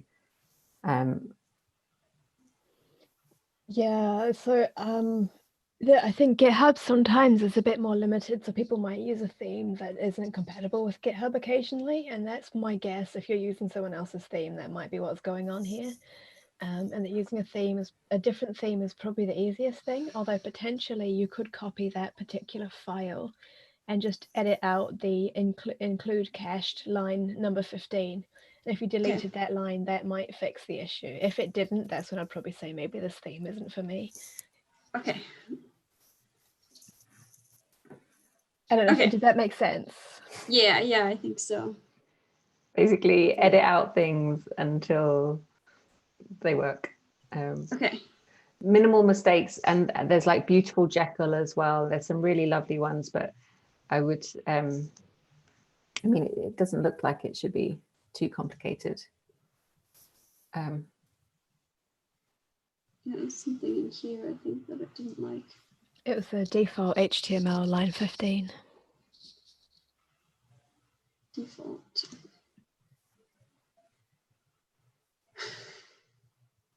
I mean, it's pretty. Except that the line 15 that it's reported. Oh yeah, so it's lines 18 to 20 that it doesn't. Oh, because of the. Yeah, so it's the include cached that make it angry, and there's actually a few more, quite a few more.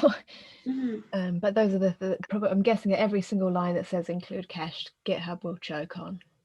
Okay. I wonder if converting that to include rather than include cached might work. But there's going to be a lot of trial and error, I think, to figure that out. Okay. I think I'll probably have a little play with it, and then if it doesn't work, I can always switch to a different one. Another thing that I like to do is find other people who have used it, use the same theme. So on the minimal mistakes theme, there's probably somewhere that says, so on the mmmistakes.github.io, on the very bottom, it says powered by Jekyll and minimal mistakes. So if you Google that, those words will be appearing on every other page that has used the same theme. So then you can look at what other people have done. Oh, okay. And Yeah, that's have a look at their repository and just sort of try and match up. Oh, that's a really good idea. Yeah, because then I guess I can see what part is just their documentation versus what part is like the integral code. Exactly. Yeah. So try and find like a really simple, basic use of this minimal mistakes theme. I mean, they've got adverts and kind of whizzy things all over the place. So find like a really simple one. Yeah. And try and work like from that and match your repository to that one. Okay, great. That's a good idea. Thank you. Cool.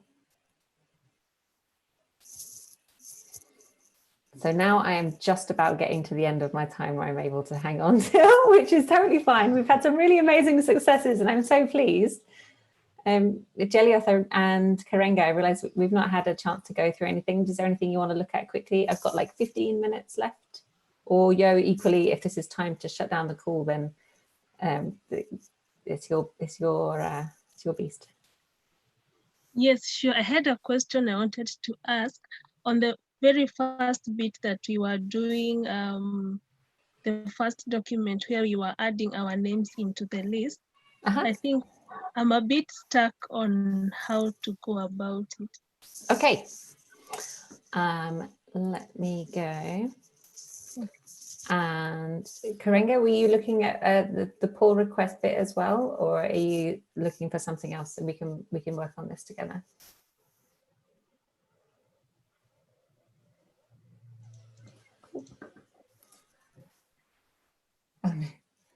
Hiya. I'm so sorry.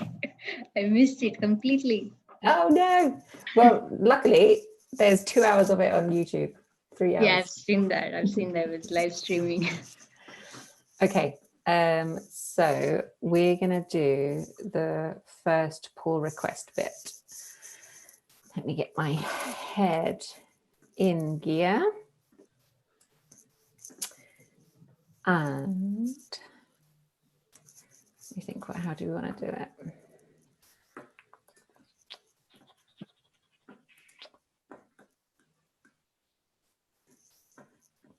Okay, I think we can just walk you through. So I'm going to make you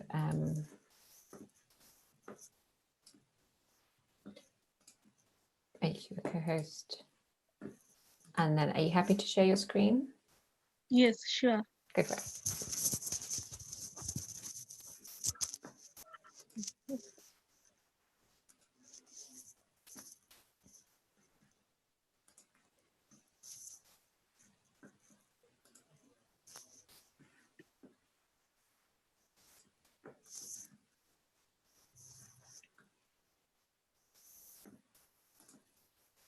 It is. Great. Great. So this is my copy of the repository. Okay. And then to make your changes, a polite thing to do is to make your changes in your version of the repository or the files, and then ask me to accept your changes into my repository. Okay. So the first thing we need to do is for you to make a copy of all of my files. Okay. And the way we do that is with the fork button. This one. Lovely.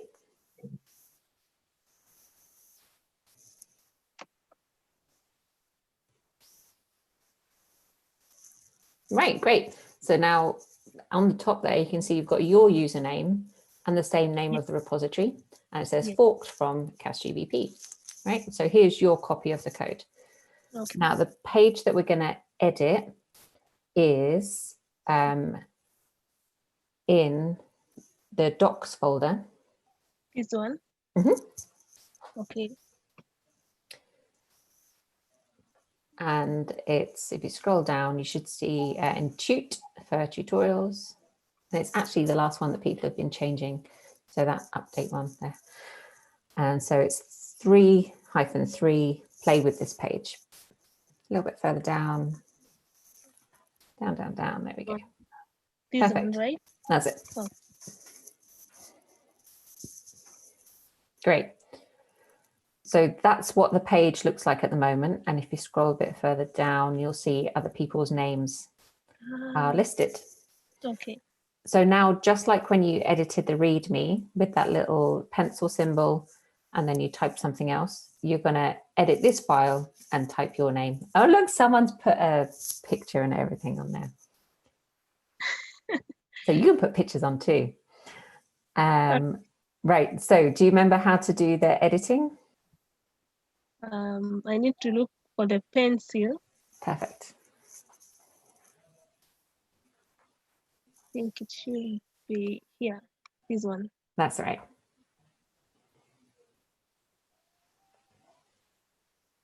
Okay.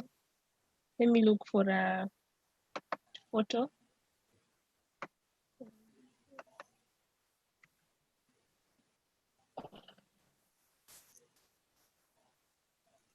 While you're doing that, I'm going to clean up some other pull requests that have come in. All right.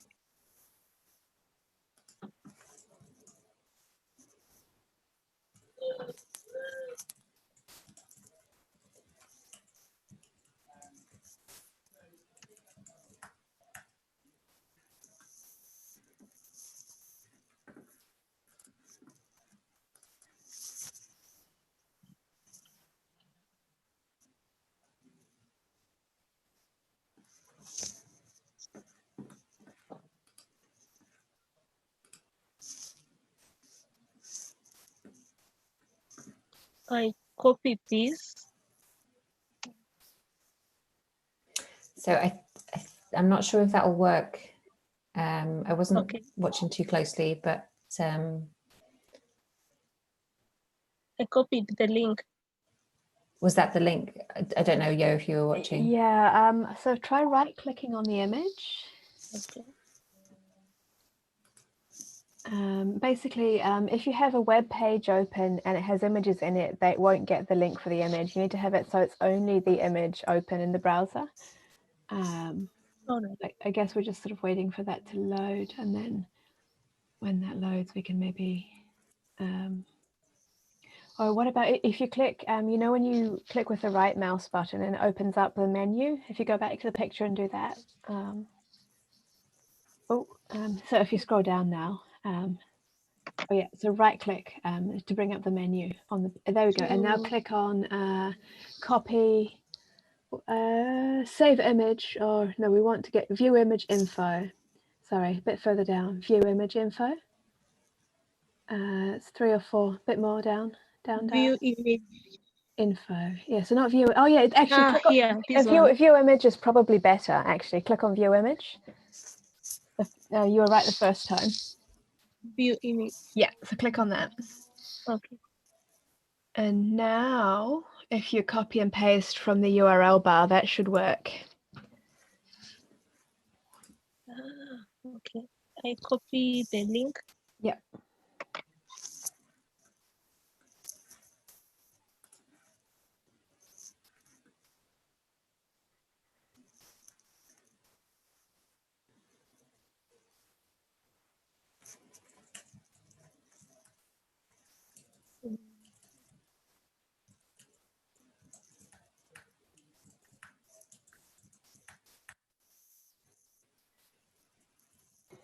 So do you remember, were you here when Malvika was showing the brackets that you need to use? Yes, maybe I use the brackets. Not so it's a square bracket. This. And then you can type a name for the picture, like just you can say picture or thank you inside the square bracket.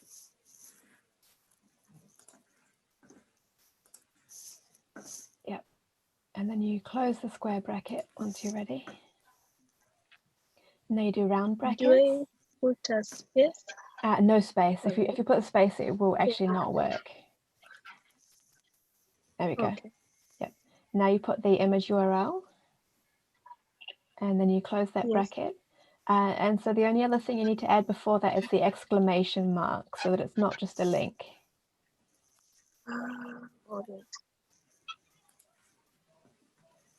Okay, and that should be enough.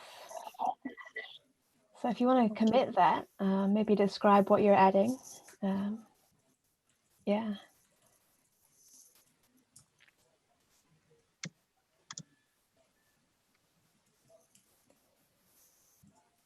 Beautiful. Then I can say commit changes. Go for it. Thank you. The power is something everyone should experience. Nice. Wow, this is amazing. So do you want to try pull requesting it to Cass's repository? Now it's on yours. Yeah, sure. Right, before, can I just check which line you added them on, just to make it a bit easier? It's after all of the lines. Okay, cool. So you're in the right place. Go ahead. All right.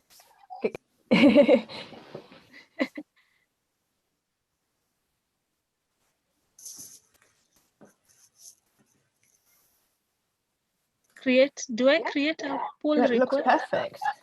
Okay.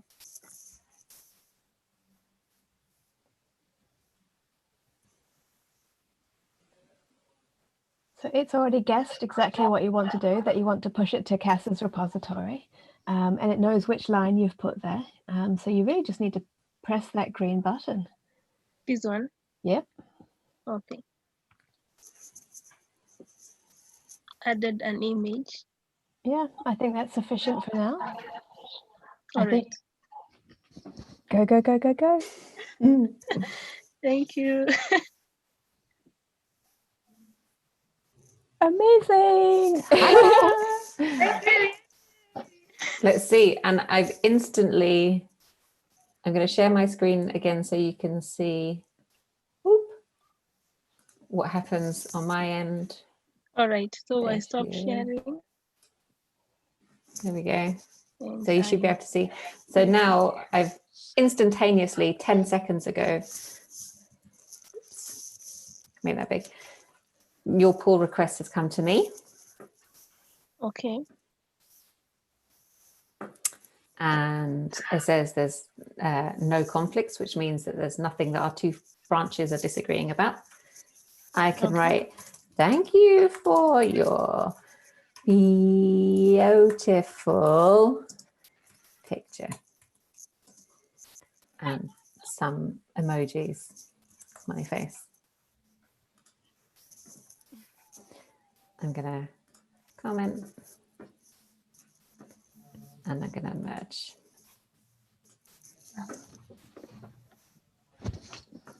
Da-da-da. So now, eventually, after some amount of time, it'll take a little while for it to catch up, but then your picture should show up. Okay. Eventually here. Look at that. We're nearly out of spaces. More contributors required. It sometimes takes like a few minutes and things for things to show up. So you'll have to trust me that it is going to show up, because it looked like the code was all fine and everything was there. You're in. Yeah, that's fine. That's amazing. Yeah, so, I'm so excited about it. I just want to say really quickly before you hop off, Cass, I just thought I'll double check, because the room is going to be empty when I come back. And I'm just so impressed that you're still here helping everyone out. Well, you know, while you're here, and my calendar was free, and I thought it's so difficult to get people together. And while it's still fresh, I think it's, I'm always happy to stay around while I can. And especially for OLS, you know, as I said, I owe a lot to you folks. It's been really fabulous, especially watching us pull requests. Yes, so exciting. You're all such computer hackers now. Yeah, I think I forgot to do the last part, but then I think I could do it. The pull request bit? Yes. You're not on here, Harriet. I think you can do it. Yeah, and I think people are going to come back at 4 o'clock. You have is that right? You have like collaboration cafe thing, which is awesome. It's just in an hour for half an hour. So nice. So I'm sure there'll be people on there that can help, and if not, do get in touch with me and we can sort it out. Great. All right. Cool. I'm going to head off now. Okay. Thanks so much. Thank Thanks, you. Yo. Congratulations, Thank everybody. you. Yeah. Yeah, thank you so much. Thank you so much. Bye-bye. My pleasure. Bye. Take care. See you later. All right. Oh, assign Yo the host.